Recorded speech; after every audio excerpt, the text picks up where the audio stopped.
Just remember to talk right into the tip of the mic.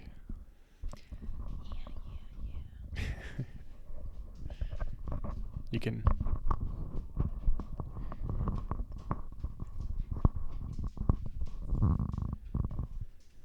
Okay. Okay. Done burping? I was cleaning my teeth. Oh. Well, welcome to the Rolling Coynes Podcast, the 9th week of our jiu-jitsu journey. We'll see how long I can keep that up. Yeah, we have to start a journal or something. Yeah. Or an Excel spreadsheet. This is our audio journal. Yeah, I like that. That's the way I'm looking at it. Yeah. I wish we would have started it on week 1, but... I know I wanted to do that because that was my birthday week. Mm-hmm. And then I was like, oh, we'll start with your birthday because it was the next month. Yeah. And I didn't do it then. And then I was like, okay, we'll start on New Year's Day or New Year's Eve. Which is basically when we did. Oh, okay. Yeah. All right. So today is, January 10th? Yep. 2026. Week 9 of Jiu-Jitsu. For myself, Krystal, and my husband, Ross. Yeah.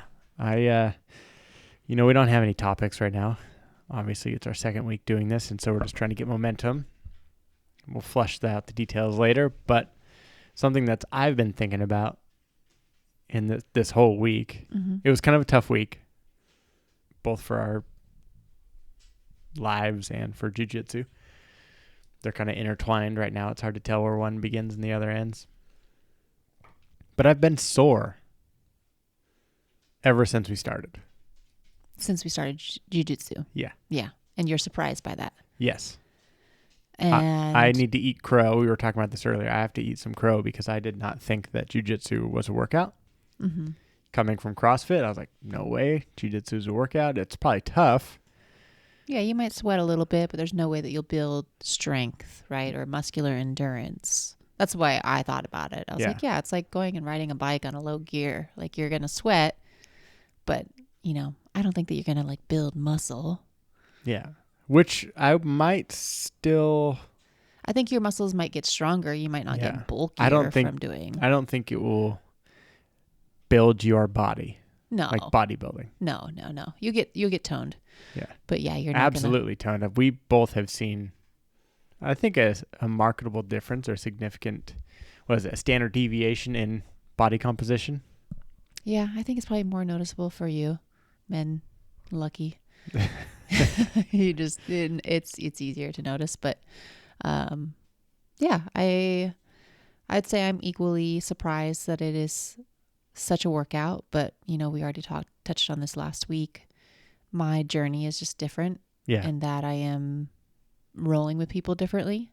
Oh yeah. Right? Like, people are not necessarily holding back with you. Like, you're getting, you might not be getting fully technical rolls from the guys, but they're giving you the pressure.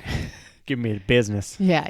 You're still feeling like the full weight of their bodies. Yeah. Whereas I think when people roll with me, it's like they think they're giving me 50%, but they're giving me 20, or they think they're giving, it's a little bit harder to gauge when you're pulling back. So I think in the last couple of weeks, I've been getting more sore, but still nothing unmanageable. It's like a lot of little muscles I didn't know I had just because I'm moving in different ways. So yeah, I think you've been feeling it a little bit more than I have. Yeah, and it's a very strange sense of soreness, deep muscles, and like I remember coming out of CrossFit workouts and having like these full body soreness spells where you can't walk upstairs, everything hurts. Sitting and standing was always really hard. It was always tough, but it's not that. It's like this localized thing that will get really, really sore, or like a kind of a general region in my deep core, or like ribs or I will back. say, not to interrupt you, but I think I get more sore from the warm-ups. than I do the rolls, because I don't roll super hard with people. I try to go, like, I've been trying to ramp up my speed in the warm-ups, and I have learned the movements of the warm-ups relatively well. And so I'm trying to like pick up the pace there. Yeah. And my deep core, I can feel it right now. Yeah. Like my core is definitely sore, but for some reason I think I can just kind of like move past that. When my legs get sore, I like complain like a little baby. But I can deal with, like, right now I'm like, oh yeah, I guess my neck's kind of sore, my traps are kind of sore, my core, but I don't know. Yeah, I mean, like, I went into Friday's session class with like a really hot muscle on the top of my foot and like the side of my opposite leg, like calf, like just random weird, like really sore muscles. And so I was like very like, oh boy, like, okay, let's see how this goes. Left the class, didn't feel them at all. Just shook that soreness off. They're even since still haven't been very sore. But I left the class with like the most intense soreness and like achiness in my right bicep, and like kind of like traveling up into my shoulder. And as the day went on, it went away. And the next day, it was like my deep, like inner thigh, kind of like groin.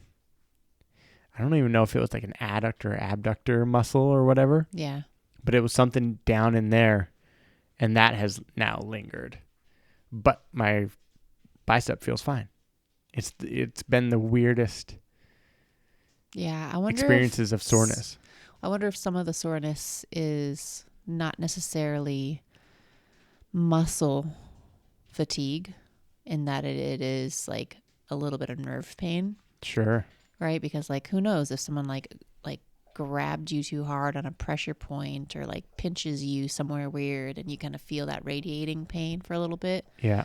Or you like, you tweak something and you stretch it a little too far, because it seems like that one-sided soreness is not like, I don't know. You do a lot of unilateral movement, yeah. So maybe, but you're going to start to notice like movement patterns and how they affect you one way or the other. Yeah. Aside from soreness, maybe we'll go through each other's week so we can kind of get through. Well, I just wanted to touch on one thing, Mm-hmm. just for somebody who's listening, and not necessarily, because I think this is something that you've been dealing with this week too. So it is a bit of like a transition, but it's like the difference between, it's like the residual, like the aftermath of a roll or like a class, and understanding, and it's kind of hard. I've now had a hard time like kind of gauging, like, should I or shouldn't I go back into the gym? Should I take a day off? Because like, what's an injury and what is like soreness or like a body ache? And sometimes it's kind of like the line is kind of hard to figure out. Yeah, because we don't know what's normal right now. I mean, I know my body well, but yeah, I also know that I'm speaking for myself, but I'll say we, because I know that we're similar, that we are really excited about this. And when you're really excited about something, it's very easy to overtrain. Yeah. And to want to push just a little bit more past something that's kind of naggy because you don't want to miss that class. And then it becomes a problem. Yeah. So I'm trying to be very conscious of that. I had some kind of like AC joint soreness. Which is in your shoulder. Yeah. That's where your collarbone kind of attaches to your shoulder blade. Your shoulder blade just kind of floats and it connects. Anyway, I'm not a physiologist. Yeah. But AC joint, just think about kind of like top of the front of your shoulder. Feeling a little achy. It's very common joint to injure in a grappling sport or a sport where you fall, because if you fall down on your elbow, the pressure kind of radiates up your arm, and it's really easy to injure the ligaments that hold that joint together. So I was feeling kind of hot, And I had, one of our professors tell me 2 weeks ago, hey, I'm noticing you're kind of falling on your elbow a little bit. Make sure you tuck your elbow and break fall like this. And I had no idea what I was doing wrong. And then it was like 2 days later, I was like, ooh, that feels kind of weird. And I just tried to overstretch it, thinking it was tightness, because I always have tightness in my shoulders and my neck because I have a desk job and terrible posture sometimes. And I think that overstretching actually was what aggravated it. And then by the time I figured out what it was, I was terrified. And so I went to one more class and it started feeling hot again. And then I was like, okay, I have to take care of this, because it's either take multiple days off or treat it like it is an injury and see what happens. So thankfully it feels like something that I'm going to have to be thoughtful about, but it doesn't feel like right now. I mean, I guess I'm a little tight, but that's about it. So, you gotta be careful. Yeah. I mean, it's been so surprising for me to be thinking about all these weird aches and pains in these really small, like localized areas around my body. And I haven't thought about my back once. Mm-hmm. And I just realized it coming home yesterday. I was like, wow, like my back it's like stiff, just kind of like the rest of my body, but it's not, it doesn't feel threatening or disabling or like vulnerable. Yeah. I mean, the things that you're doing are probably telling your back that like we move like this and this is okay. Yeah. And it probably, I think like our bodies crave this type of movement anyway. So as long as you do start slow and not shock the system or make something like spaz and tighten up, because it, your muscles kind of act in that way where you like stretch them a little too far, they panic, they contract, and then lock you everything seize down up, around right? it. Yeah. So you're kind of like lightly stretching, lightly moving, lightly twisting, doing things that you haven't done in a long time. And hopefully if there's a moment when like you twist a little too far, you've done enough pre-work that sort of like seizing up doesn't happen anymore. Yeah. And like to like now transition into kind of where you were going with like how your week went as far as like in class, learning stuff, light bulb moments. Yeah. For me, I just you sitting there talking about it reminded me of a light bulb moment for me, or like a micro win where I was allowing myself to roll through stuff.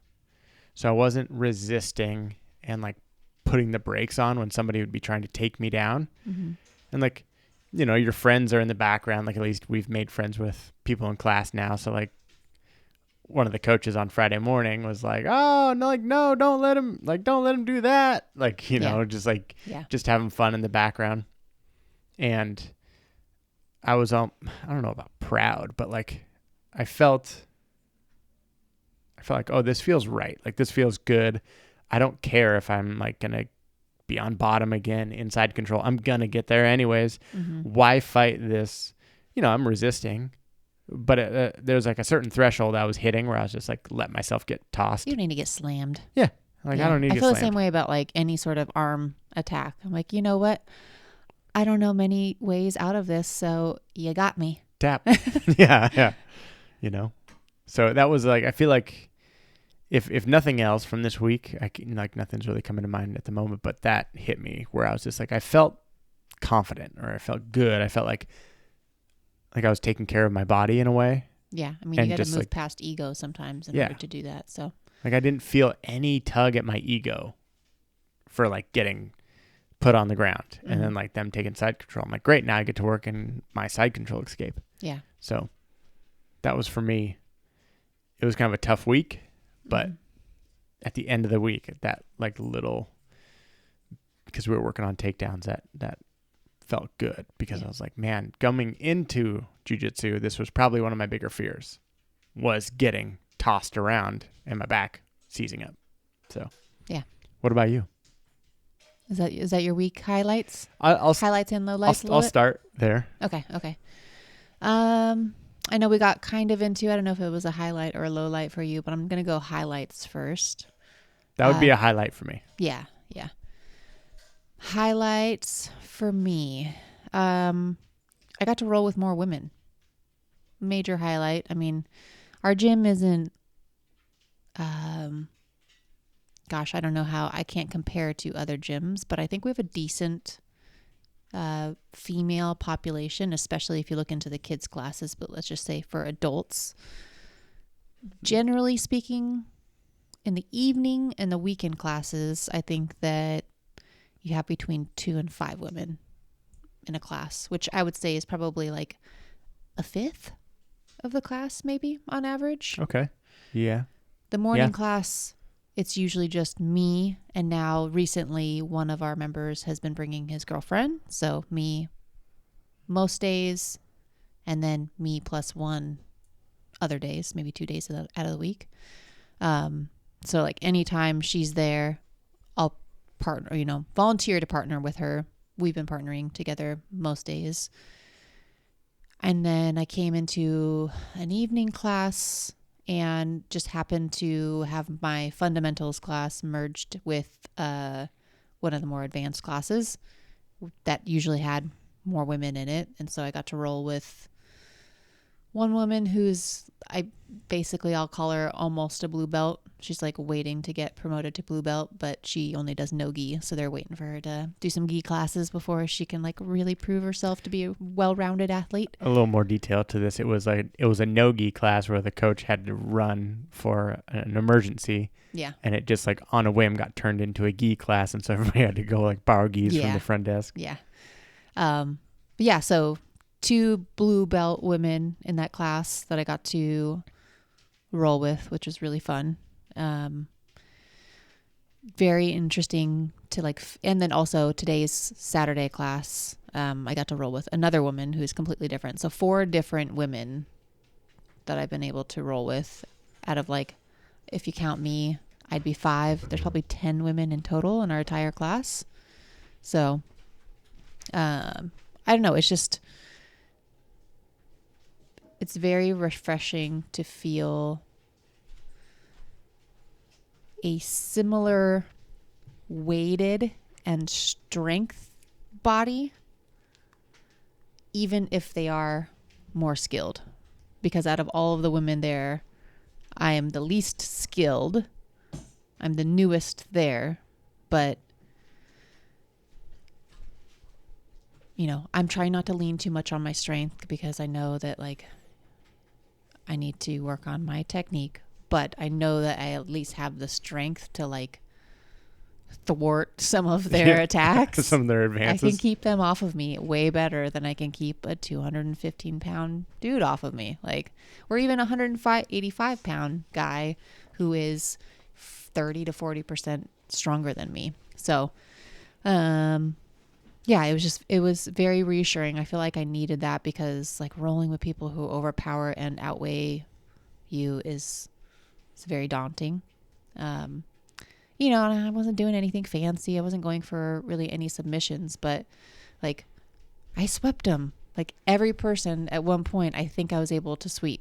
I don't know if they let me have it, but I'm going to pretend like they didn't. Yeah. It felt much more realistic. I got into side control a handful of times. I mounted a handful of times. I haven't been able to do that consistently with any of the guys unless I'm oh, I bet they just let me have it. Or I didn't have to second guess myself when I was rolling with the women of did she let me get in mount? I'm no, I got in mount. I did it, Maybe a couple of them did, but I don't really think so.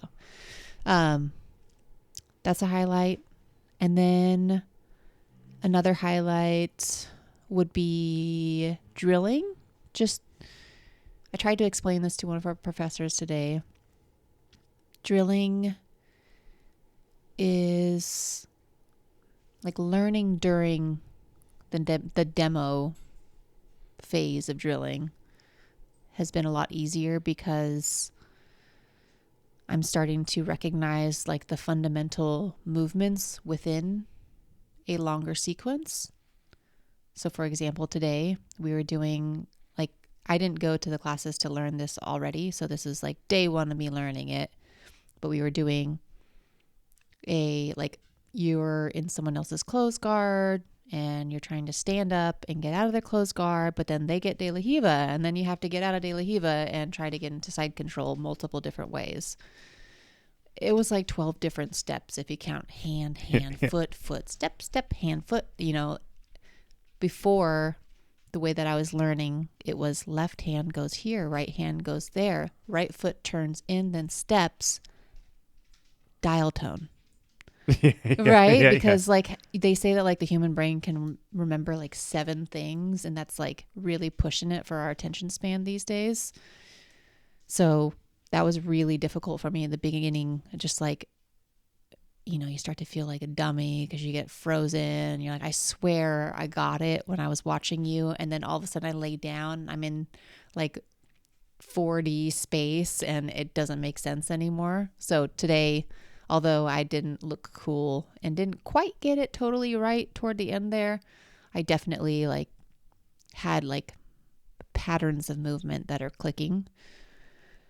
And then I would say one other small win is... Well, real quick, let's not burn through all these so fast. Sure. Because, I went Wednesday night, so I had the same coach you had today. Mm-hmm. You do the same drill. And we did the same drill. It's a pressure pass. And the amount of times I, like, okay, everybody got it? Good. Hands up. 1, 2, 3, clap. Or, 1, 2, clap. Mm-hmm. And you go and you partner up. And then the amount of times I laid down and just go, oh, shit. And then, like, I can't, like, just, you have to, like, look over at, like, some, colored belt next to you doing it. And you're like, okay, right. And then you, like, kind of get a little farther and then you look over and you're like, shit, fuck. Okay, yep, there it is. Mm-hmm. Because in this instance specifically, in any class, you kind of do like a very, very fundamental sequence just to set up the movement. Yeah. Right. And you then get a little confidence. You're like, all right, I you're got like, this. wow, okay, cool. Super simple. Like I can't describe it in anything specifically because, that wouldn't really make sense over audio, but the basic thing. And then you normally you do come back together after drilling it and do a very mid-range, and then come back together and they're like, all right, here's the spice. This Mm-hmm. is the crazy one that is actually kind of tough. And or here's when there's a fork in the road and Yeah. you need to do A or B. And you're like, Yeah. oh man. And you're compensating for what they're doing to you. But on this Wednesday night, we got together. We did the super basic, cool. Everybody, we all got it. And then we all got back together. And then he went on for, you were saying, 12 more steps. Mm-hmm. And then, they're the hard steps. And they're the hard steps. I looked at my partner. I was like, isn't it funny how the first time the first part of this was super easy. And then he just took it and went way past the goal line. Yeah. Oh, and it is one of those things where it's it's going to come with time because we'll be learning the vernacular. We'll be learning the positions. We'll be learning. Right. Today it was stuff. Okay, close guard, break close guard. Partner gets into De La Riva. I didn't know what any of those things were a month ago. I didn't know what De La Riva was 2 weeks ago. Yeah. So the fact that we're at least okay, I think that this is De La Riva. Yeah. You're like, oh, we're going to arm. Difference. Now we're going to arm weave. Yeah. And. Or even an underhook. I learned what an underhook was last week. Yeah. So, Anyway. Yeah. And in this instance, an underhook was crucially important. Mm-hmm. If you didn't have an underhook, they're taking your back and choking you out. Yep.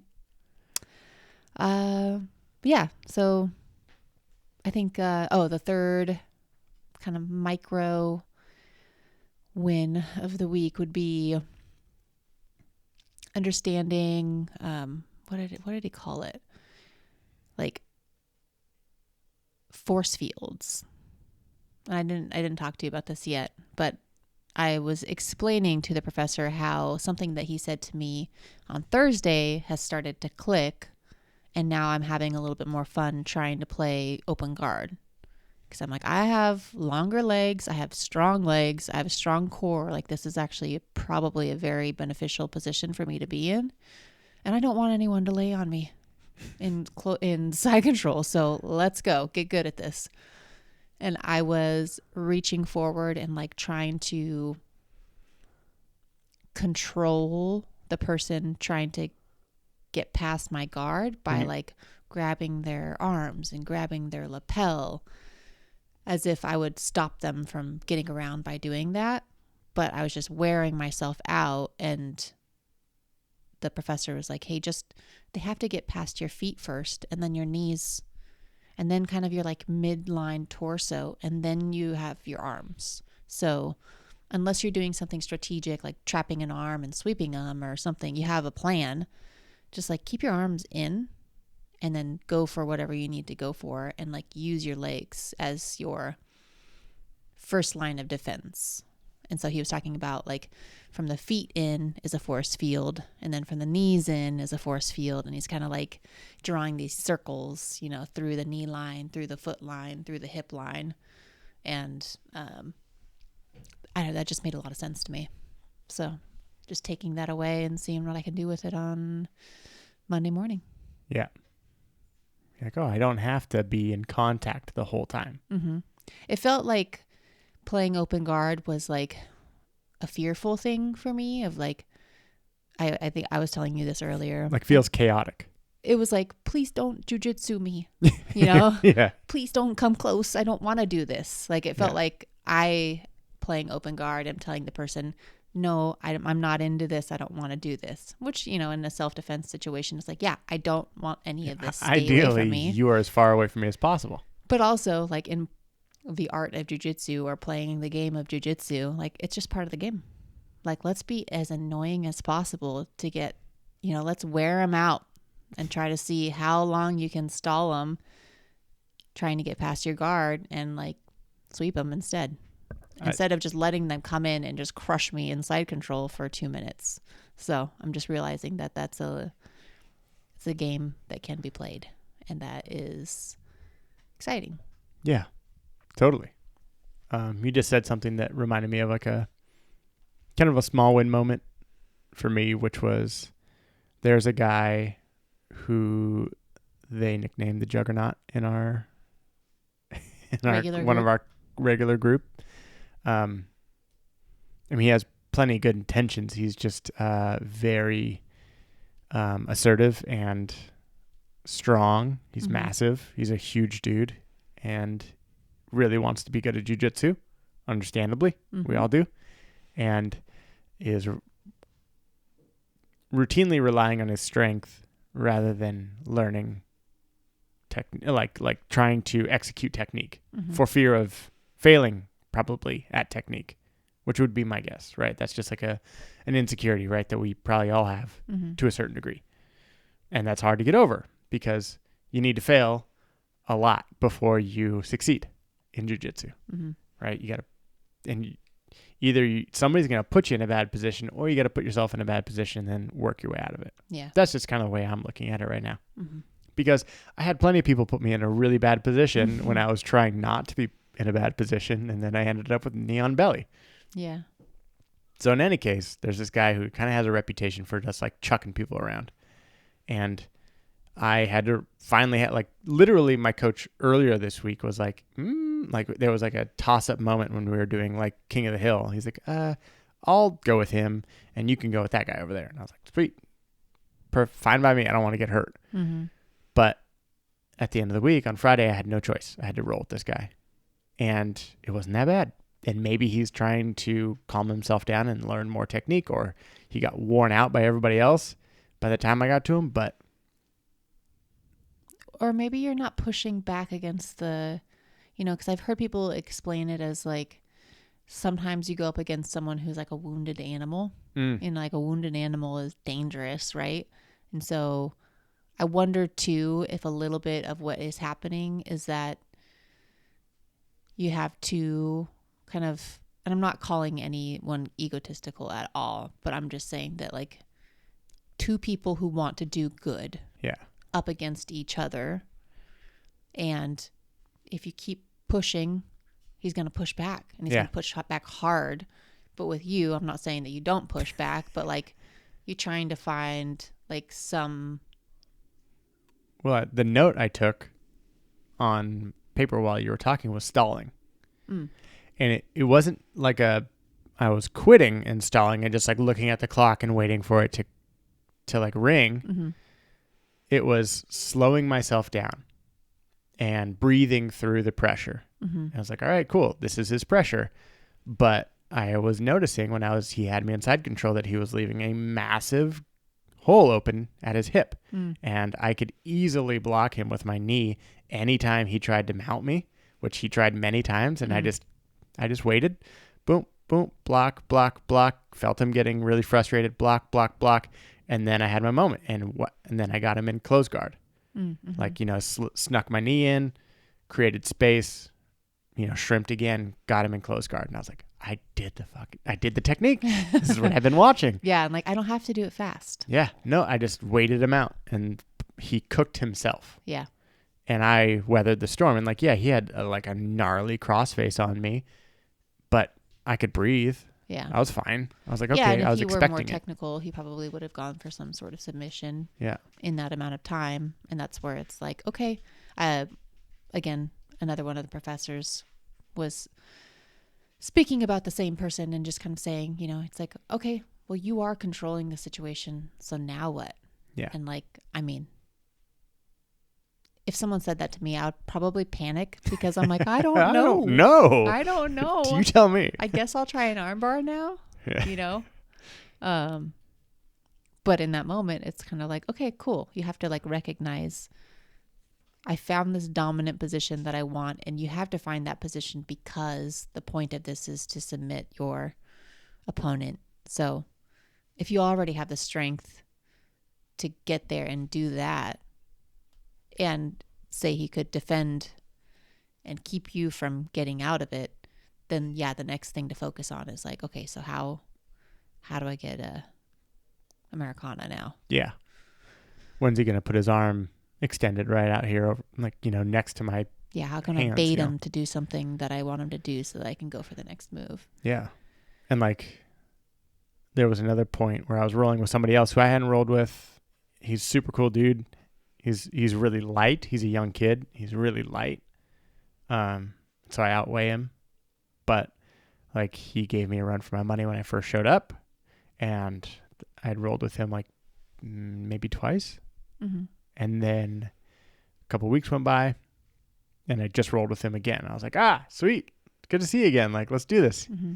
And I felt my own like progression. Like I knew, like, I don't know how to explain it other than like I was hitting positions, and I didn't care to go for like a choke. I don't know any submissions. Like, I'm not going to just willy-nilly try an arm bar or a triangle. Yeah. I'll try a rear naked choke or like a some sort of lapel choke. Some sort of like cross collar choke, lapel choke from the back. Yeah. Maybe from the front. I kind of learned one. Mm-hmm. But we I immediately took his back. He just like gave it up, and I kind of muscled him around. Like, I just grabbed part of his gi and just kind of spun him around, I was like, oh shit. Yeah. Because I knew what I was going for. Before, I had no idea what I was doing. I was just like surviving. And this time I was like, mindset, every time I go into a roll is, how do I get to this person's back? Yeah. That's all I'm looking to do. You can only have so many skills and things in your pocket, right? Yeah. That's what everyone says. You'll find your like 5 things that work for you, and then they'll stop working and you'll have to adjust. Yeah. You'll learn some other thing and you try to practice it. So, but it was cool because then got to his back. I was like, I'm not going to choke him. We're like a minute in.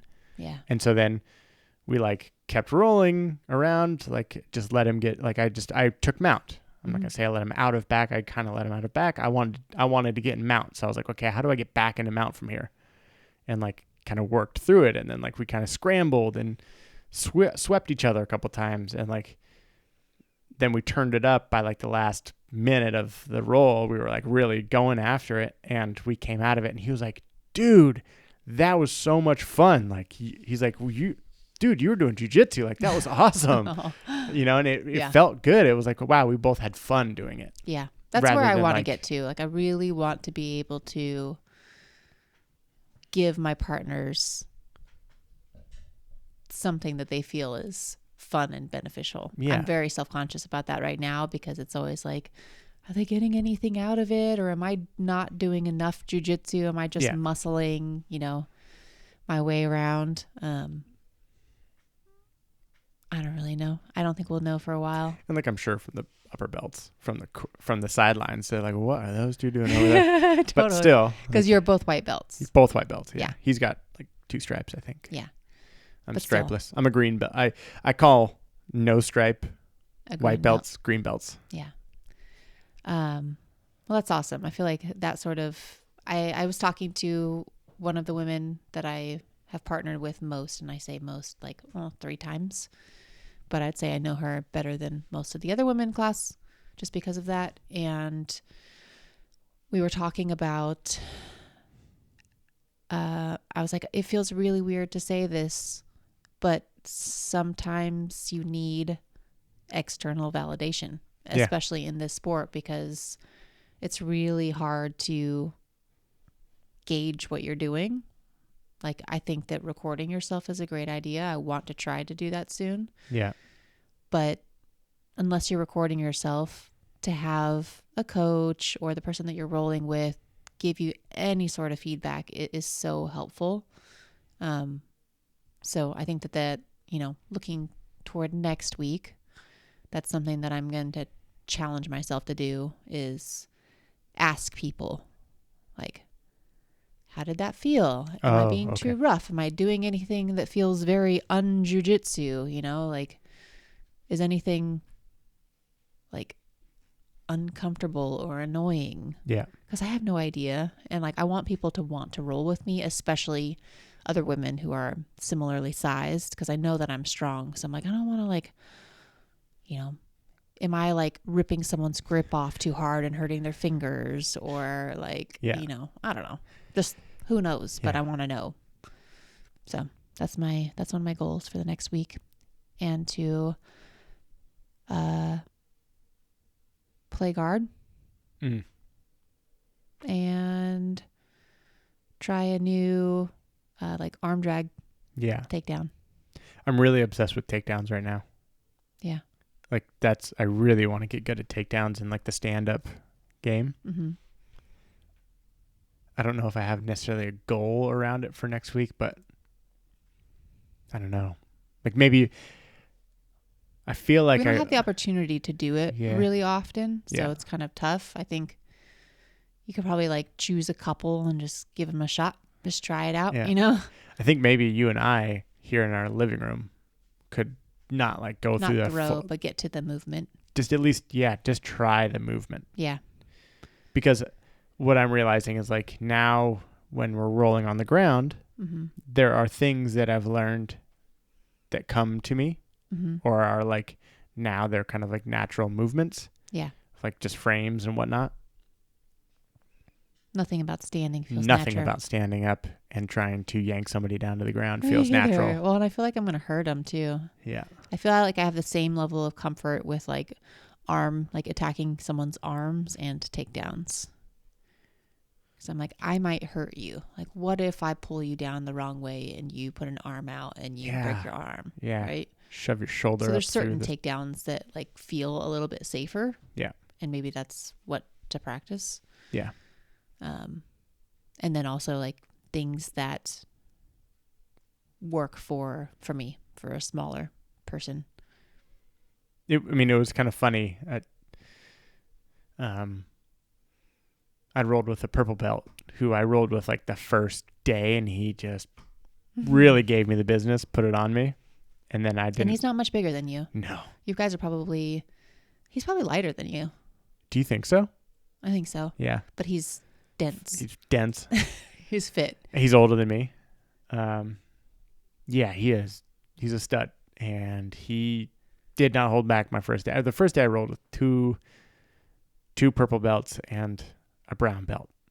Yeah. And the first purple belt was kind of gentle, but still choked me with my own gi like multiple times. Yeah. And then the second purple belt, who I was just about to talk about, like I felt like he just beat me up. He just God, he like put knee on like belly, like he did everything. Have you felt that level of discomfort since rolling with anyone else? Yes. Dom, well, Yeah. hi Dom. Dom roughed me up pretty good. Yeah. And he's a jolly giant, very nice dude, but God, he beat me up. But in any case, this first purple belt I was talking about, I just rolled with him again earlier this week. Yeah. And coming out of it, he was like, hey, like that was perfect energy, perfect athleticism, and that was good. Yeah. You know, he didn't say anything about Well, I wonder if technique like or that anything, first roll was a initiation of sorts. Yeah. You know? Yeah, I mean, you got to go in a little hot with these Yeah. these new boys. Young You're not young, whippersnappers. but, you know, yeah. I mean, you're young for him, right? So he's like, I just need to know. He needs to know yeah, that I'm the boss. And Yeah. then I'll back off a little bit after that. yeah. And it was still a tough, obviously, it was still a tough roll. I was able to fend off a lot more. Yeah. Than the first time. Mm-hmm. But it was also very nice for him to volunteer the information of like, look, like that was a good roll. Yeah, you didn't ask for that. I didn't ask for it, but he was very generous and like saying like that was good level of what am I trying to say? I'll keep coming to energy, but like, you know, athleticism or Yeah. I guess he was probably trying to tell me you weren't spazzy.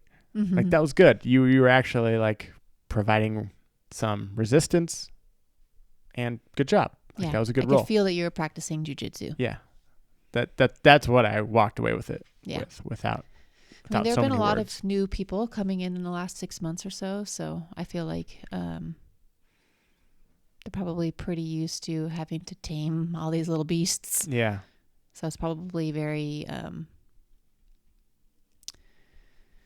refreshing. Yeah. For someone to be like, okay, cool. I don't have to like protect myself rolling with you. We can just practice jiu-jitsu together. Yeah. So maybe I should be better at asking people too. Yeah. Because it helps, because in the middle of the week we were talking and it felt like I was saying I was over the land delta. Like it felt tough. Like I didn't feel like I had anything underneath me and I couldn't see the edges of anything. I just felt so lost. Well, let's talk about we went over highlights. I think you kind of started off with a little bit of a low light, but I'm thinking about something specific in that delta land for you. So low light of the week for you.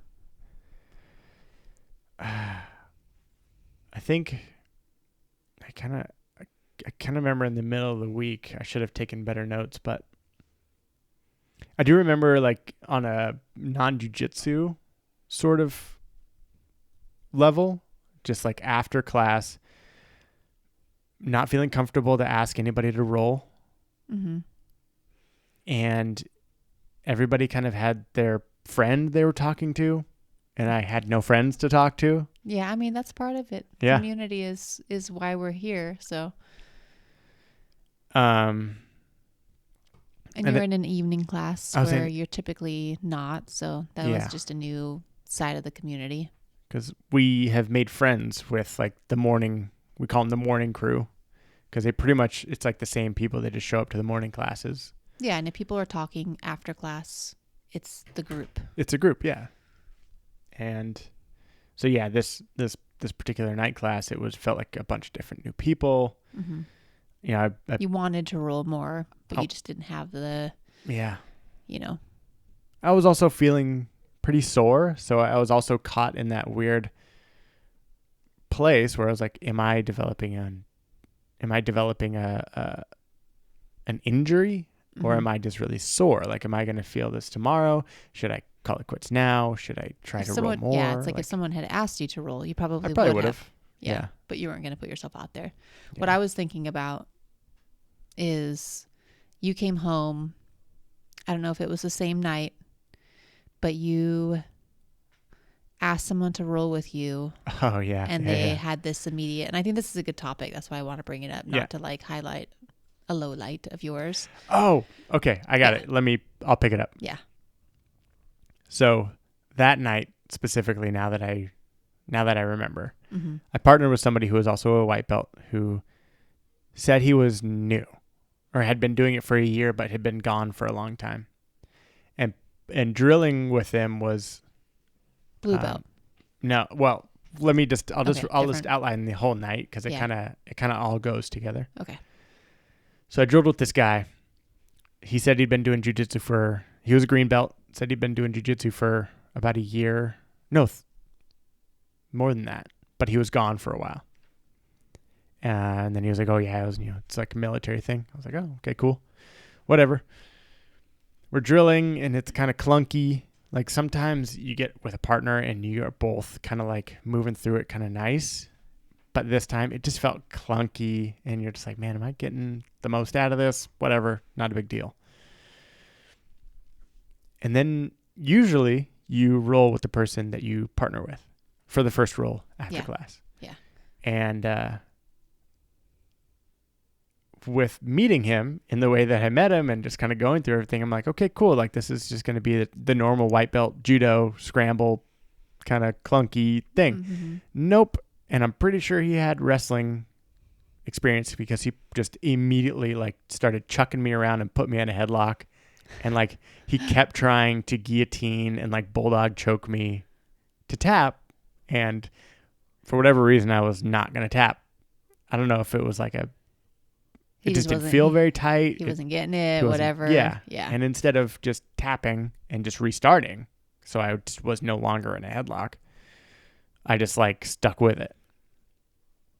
And I remember coming out of the roll like frustrated, like, God, what the fuck was that? You know, because like it was like we were just all over the place, like scrambling and everything. And it was just weird, you know?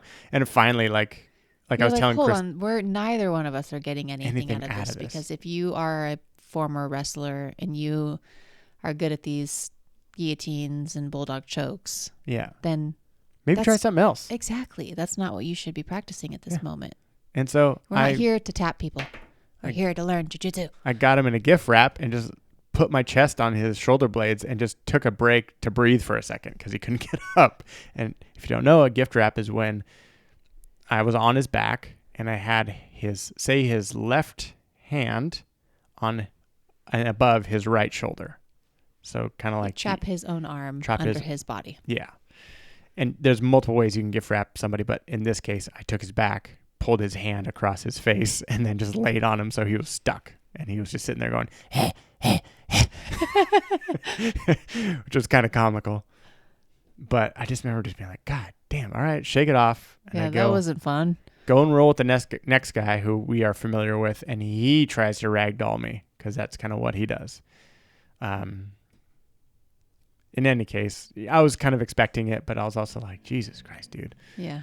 And again, kept putting his arm across his body. So, all right, I'll take the gift wrap. Yeah. Just like grabbed his hand and wrapped it around his neck. What letter does this person's name start with? You can. You. Okay. Yeah. Yes. Yes. He manhandled you. Yeah. Once or twice. In a weird way. Yeah. Yeah. So I was halfway expecting it with him, but I was just like, whatever. Here's my turn in the barrel. And then that was again. Now I feel like I'm gonna puke because I've had two really physically demanding rolls because instead of doing jiu-jitsu, we're just scrambling all over the place. Yeah. And then now it's the last roll, and I'm like, where is an upper belt? Like, I just need a colored belt. I don't care if they put tons of pressure on me. At least I kind of know what I'm in for. Mm-hmm. And I'm not just scrambling and defending my neck and weird pretzel things with my legs. And just adrenaline and all of that, right? Yeah. And I find this guy, he's sitting down, he seems winded, and he's a blue belt. I'm like, great. I go and introduce myself. And he kind of is like, oh, God. He kind of has that energy when I walk up to him to introduce myself and ask him if he wants to roll. And he's like, okay, but don't, what do you say? Don't be spazzy. And he just starts immediately patronizing me, and he's trying to be nice. Yeah. And we know now after getting some background and all this. This guy is a good guy, but the series of events and just that brash comment, really just sets you off. I was just like, oh no. What you want to say is like, no, I'm running away from the guys that you're also running away from. So please, let's pair up. And he goes, like a slow roll? I'm like, great. Awesome. Let's do it. And so we start down on the knees and he's like, okay, you go first. And I'm like, that's weird. And so I'm like, okay. And what does that mean? Yeah. Like grab his lapel. And then he's like, okay. And then he's like, okay. And I'm like, okay. Like, I don't know what's going on here. What are you doing? Like, what's going on like in my head, And he's like, okay, I'm just going to go. And then he just like sweeps me and puts me in side control. I'm like, perfect. Thank you. Like, all right, here we go. Yeah. Now we're starting. And we're like kind of just barely going. But, I'm picking up the energy he's putting out and I'm trying to give it back. So I'm not going full fart. Yeah. I'm just like kind of like maintaining frames. Okay, where am I at? Get my hips moving. I'm going to start working on my side control escape, that stuff. But then he starts coaching me. And it was just so frustrating to be like trying to He thought that your thoughtfulness was freezing up and not knowing what to do. Or he found it as an opportunity to slow me down. Yeah. Yeah. And which is fine. Yeah. And we came to learn that he doesn't know what chess is. Like, not the game on a board, but like in jiu-jitsu, when I learned a couple weeks ago, chess, it's taking turns. Taking turns. You just like a slow roll. Like, you just kind of like slow it all down, which I did for another new person weeks ago because he was going to have a heart attack. So I was like, let's just slow down, buddy. It's okay. Yeah. But the way he went about it was just so patronizing. He's like, okay, now like, yeah, okay, cool. Now like you got to get the lapel over here and then you got to pull. Nope, not, Yeah. And so I just had to like eat it and just listen to what he was telling me because it was right. And that was the end of your class. And that was the end of my class. And it was just like one frustrating roll after another. And then everyone's friends and they're talking and you have no one to talk to and you want to just have a palate cleansing roll. But yeah, and it just couldn't. And it just like, I came home and I was just like, I felt so lost in class tonight. And it felt like the way I see it or say it is like the delta feels so large to get from where we're at as green belts to any sort of colored belt. Like, how in the hell am I going to get to a brown belt, let alone a blue belt or anything else, Yeah. It's just like, woof, dude. But then, it was a low. Or even to just get out of the new white belt stigma. Yeah. Which I think like 2 stripes. Yeah. People are like, okay, you've made it past the participation badge. Yeah. You've been here for about a year, I assume, is like 2 stripes. So, yeah. You've gotten beaten up enough that hopefully you're not too spazzy. Yeah. That feels really far away. It doesn't it? Yeah. And so, which is interesting. Because I think that there are women at our gym right now that won't roll with me. And I wonder if it's because they're kind of like waiting it out to see if I am spazzy. Or my worst fear, that they see that I am spazzy. and they're nobody's telling you? And they're waiting for me to not be. Yeah. Yeah, it's tough. I don't know what to do about it. So just keep showing up. Keep showing up. Drops in a bucket. Yep. And that's where it's tough. I want to be like, it's all good. Stripes don't matter. Belts don't matter. Because I like to say mats don't lie. Yeah. Right? Like if you teach me the technique, I know the technique. Mm-hmm. And it doesn't matter what belt I'm wearing. But unfortunately, it's a label that people will view and judge you on. And they're going to approach a roll with you differently.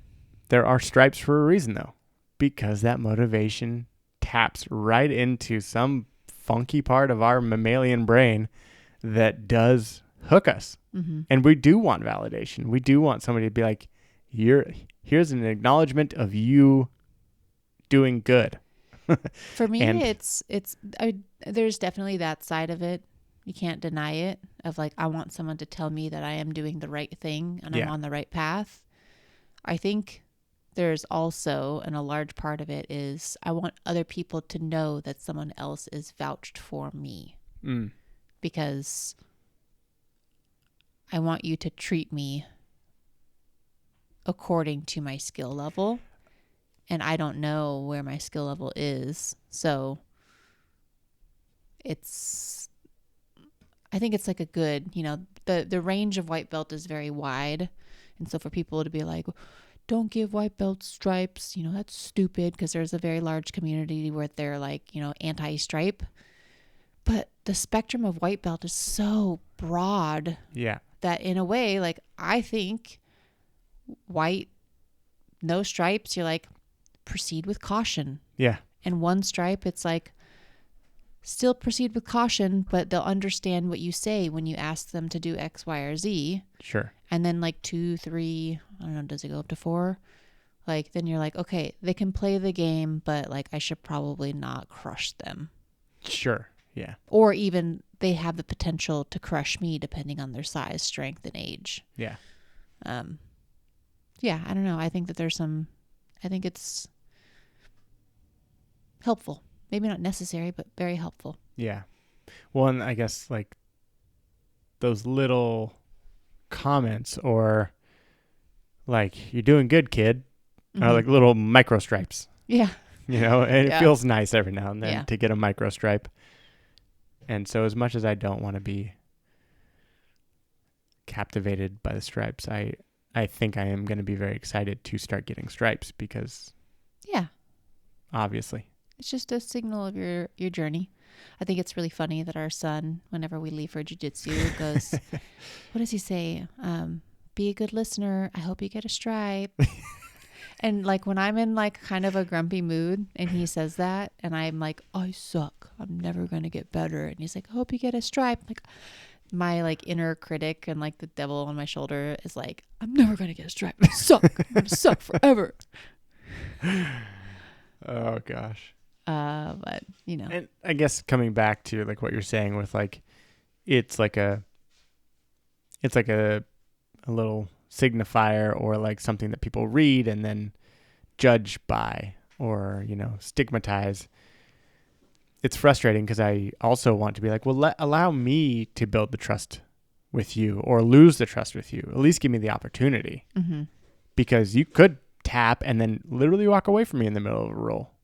Yeah. So that would take a lot of self-confidence and like brashness to do. Totally. I've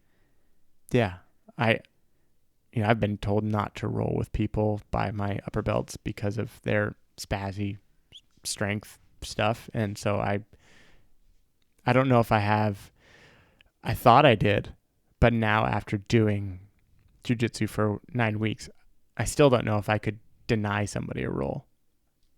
Yeah, I don't think I've thought about that too. I almost rolled with someone who I've had coaches say don't roll with them, but I think maybe it'd be different for me again than it would for you. But the person that I'm thinking about right now, like very friendly person, I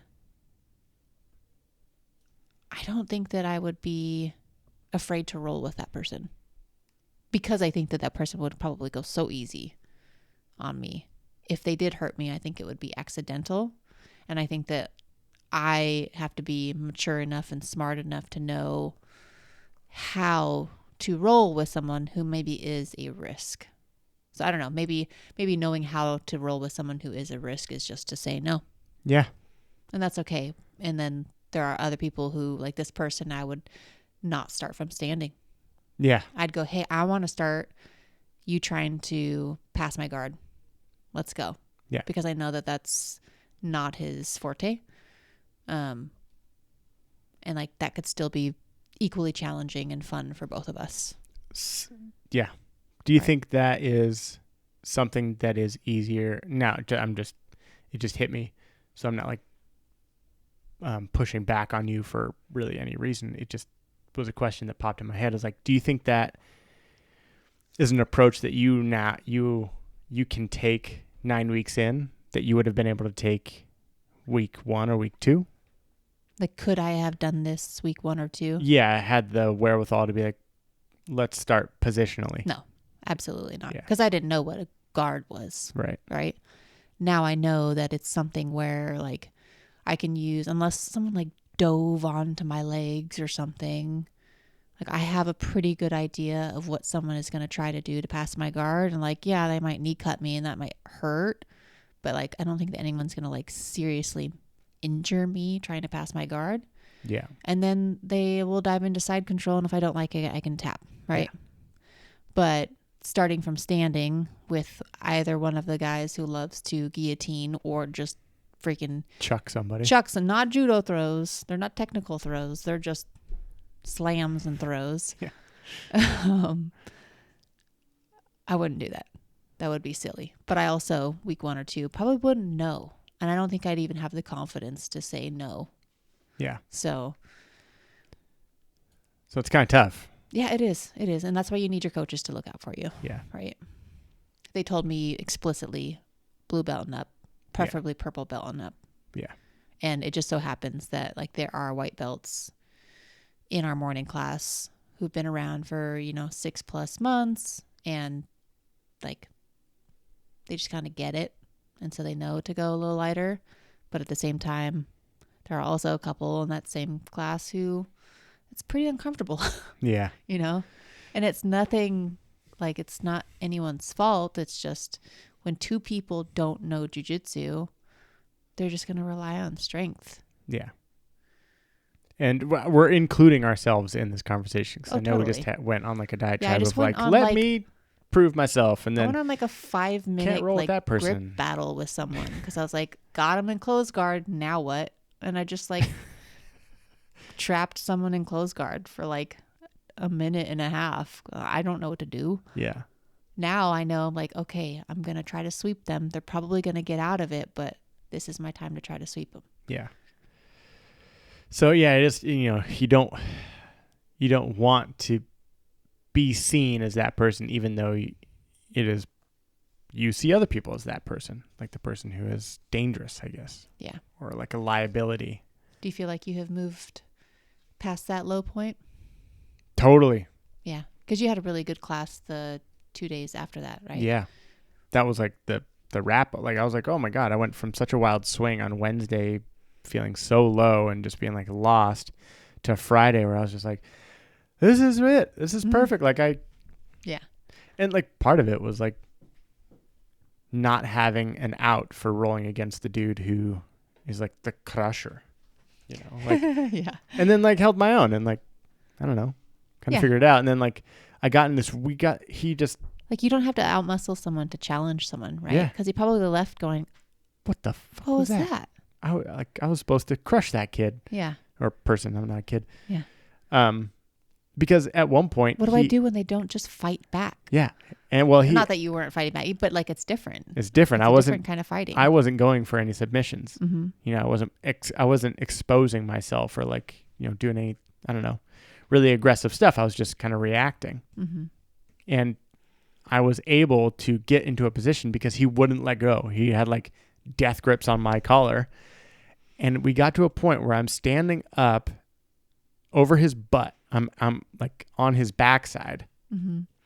And he's got 1 foot over my head, 1 foot under, and a hand coming in between his legs, grabbing my collar. And my head is above his highest leg. So it is completely Pretzel City. No jiu-jitsu happening. And, that's kind of where we ended. And the other guys, like the other upper belts, like pulled me aside and like, hey, here's things you could have done to really make him have a bad day right then. He's like, unfortunately, you just didn't know it. Yeah. But they're like, he actually got himself in a very precarious position. You did fine.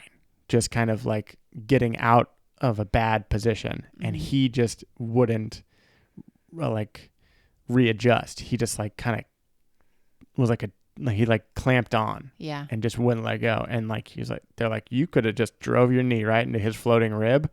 And he's like, they're like, you didn't have to be a dick about it, but you could really fuck his day up if you wanted to. Yeah. And like, he would have let go. And then you could have like, gotten side control or something, like kept it moving. But you guys just kind of got into a little bit of a stalemate there. That is related to, I think, one of the tips that I got this week that was very helpful. And that was related to those energy zones or whatever we were calling it. But, not feeling like you have to, like, creating space. Like, sometimes it's a good idea to be far, and sometimes it's a good idea to be close. And I think he is doing probably something similar to what I do, which is like, panic, get close. You want them as close to you, because them close to you equals control, right? Yeah. And so I've been trying to do this whole, like, grab their collar, grab their sleeve, pull them in. Like, even when I'm in open guard, I'm like, no, I'm not. That's not always beneficial. They're like, what exactly are you playing? Yeah. Do you want me closer to you? Because you're not sweeping me. So what the heck are you doing? Protect your arms. But I think that is, like, just probably a very common beginner problem to have. Yeah. If I'm not using my hands, what am I doing? Yeah. Right? If my hands are not grabbing something, I'm not controlling the situation. I was making light of a situation when I was drilling with one of our, I'll call him a preferred partner. Mm-hmm.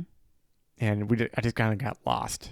And I was like, the coach came up to me to, like, coach me, and we kind of went through it. And I was like, yeah, I don't know. I was just kind of like, what do I do with my hands? And everybody started giggling. Yeah. Because it was so, sometimes you just get so lost. But yeah.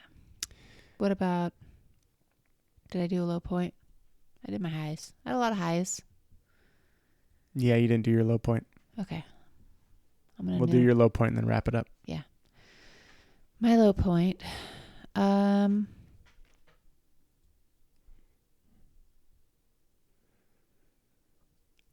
weeks ago, I think, were very similar journey as you. I think that low point right now is very general in that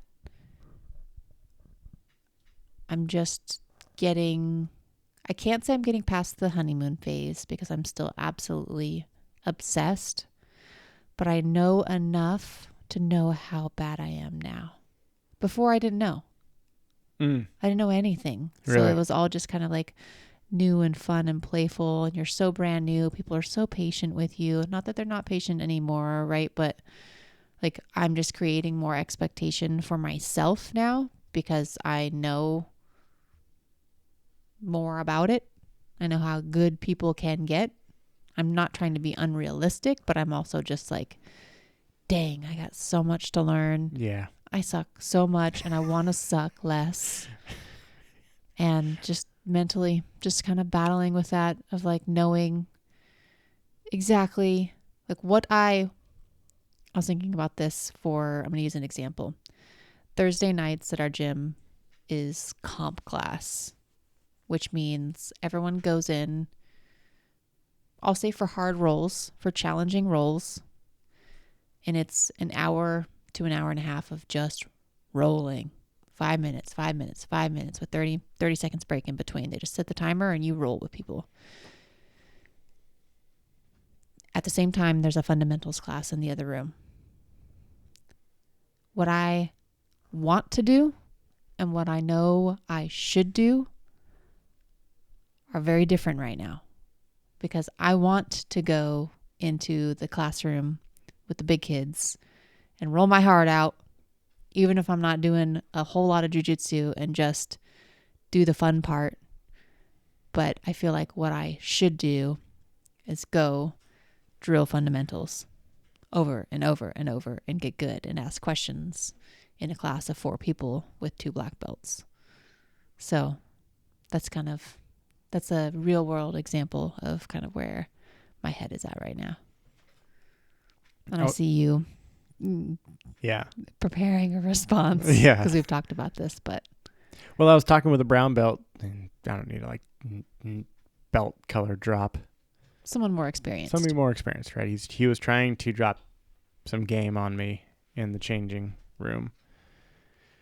And he was just saying how important it is to roll and go to comp class. He was like,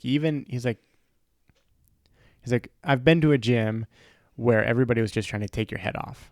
He's like, that gym, I would not recommend you go to that comp class, because, like we were talking about earlier, you're probably not going to learn much. Yeah.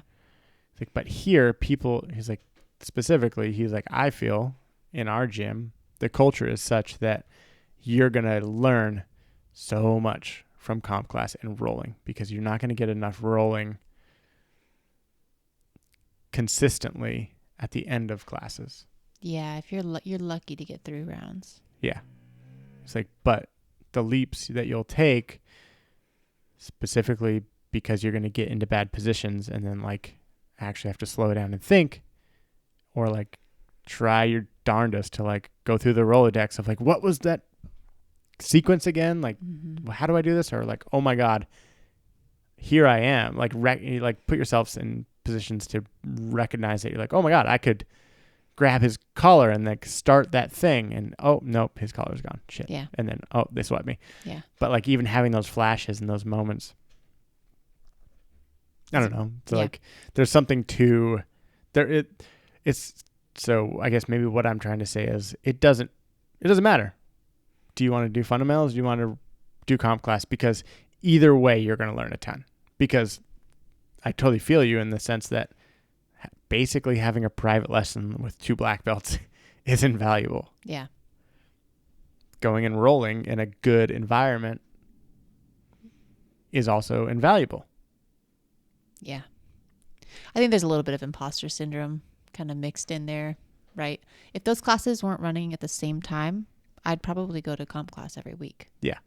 But when you walk it's a past, tough decision. Yeah, you're like, dang, like, I mean, am I really supposed to be here or am I supposed to be over there? Sure. Like that battle right now. I didn't go willing, or on my own accord the first time. Yeah, totally. Right? It was kind of like I showed up. Nobody else was in fundamentals, and neither of the coaches were in fundamentals. It was the third string stand-in. Yeah, but now you'll keep going. Now I'll keep going. Yeah. Yeah. Whereas me, I'm kind of like, okay, I was invited that once, and now I need to go back to the kids' class. That's a issue. I know. But that's what I'm dealing with right now. Yeah. I think one thing that you talked about, and then we can wrap it up, is when you're talking about like, okay, if I get into a sticky situation, then I need to go through the Rolodex of how to get out. I don't feel like I'm quite there yet. No, I'm like, not to say that I have any depth in my Rolodex. Yeah, like I'd love to be able to recall things that we've done in class for the last 9 weeks, 8 weeks. But I don't think I can do that. There's like 4 that I remember right now. If I was to flip through that Rolodex, every card would say, oh shit. And then I'd flip faster and go, oh shit. You know, it's like, how do I do this? Yeah. I'm always like, can I trap and roll? Yeah. Yeah. Can I trap and roll right now? Now can I hip bump sweep? When I rolled with the first and only girl I've ever rolled with, that's all I tried to do because she was on top of me and I couldn't do anything. So I was just like, I just kept trying to trap and roll. And finally, in like the last second, I got the trap and roll. And I was like, ha, I finally did it. And she started laughing. Yeah. Because that's all I tried to do. I was like, I don't know what else to do. Yeah. And that's okay, I guess. Yeah. Yeah. Okay. Well, I'm excited for the upcoming week. I want to go every day, twice a day, but we'll see how our bodies handle. I won't actually go twice a day, but I want to go a lot this next week, and I don't want to skip any days. So fingers crossed our babies stay healthy, everybody sleeps, and... Oh, yeah, that train wreck in the middle of the week, too. Yeah. More ibuprofen. Just taking care of our bodies in general. Yeah. Love you. Love you, too.